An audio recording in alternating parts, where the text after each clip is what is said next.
पाकिस्तानसोबत match ही देशभक्तीची थट्टा, देशभक्तीचा व्यापार सुरू। भारत पाकिस्तान मॅचवरून उद्धव ठाकरे आक्रमक।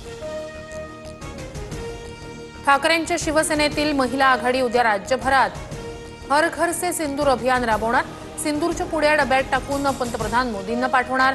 भारत पाक क्रिकेट सामन्याचा निषेध नोंदवणार। ठाकरेंचं सरकार 5 वर्ष टिकलं असतं तर मुस्लिम उपमुख्यमंत्री झाला असता। असलम शेख यांना उपमुख्यमंत्री करण्याचा शब्द ठाकरेंनी दिला होता। दिशा सालियान प्रकरणाचा उल्लेख करत मंत्री नितेश राणेंचा दावा। प्रकाश महाजनांचा मनसेला जय महाराष्ट्र। प्रकाश महाजनांकडून मनसे पक्षाच्या प्रवक्तेपदाचा आणि सदस्यत्वाचा राजीनामा। संभाजीनगरमध्ये राज ठाकरेंना मोठा धक्का। अपेक्षा कमी असताना उपेक्षा वाट्याला आली। गंगेला बोल लावलं तेव्हाच थांबायला हवं होतं। राजीनाम्यानंतर प्रकाश महाजन यांच्याकडून राज ठाकरेंवर नाराजी व्यक्त। शिंदेंकडे गेलेले मुंबईतील 15 माजी नगरसेवक ठाकरेंकडे परतण्याच्या तयारीत, सूत्रांची माहिती। तर काहींनी संपर्क साधलाय, मात्र पक्ष जोपर्यंत ठरवत नाही तोवर काही बोलता येणार नाही। सचिन अहिर यांची प्रतिक्रिया।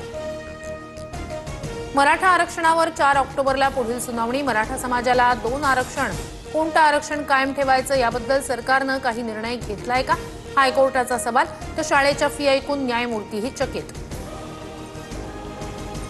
कुणबी दाखल्यांद्वारे तुम्ही ओबीसीत आलाय, आता आमच्यातील क्वालिफाईड मुलांची नावं सुचवतो। पहिले 11 विवाह आपापल्यामध्ये ठरवूया। ओबीसी नेते लक्ष्मण हाकेंचा भर सभेत जरांगेंना प्रस्ताव। लक्ष्मण हाके त्यांची मुलगी ओबीसीतील बागवानाला देणार का? ओबीसी तरुणांच्या लग्नाच्या प्रस्तावावर मराठा समन्वयक योगेश केदार यांचा पलटवार।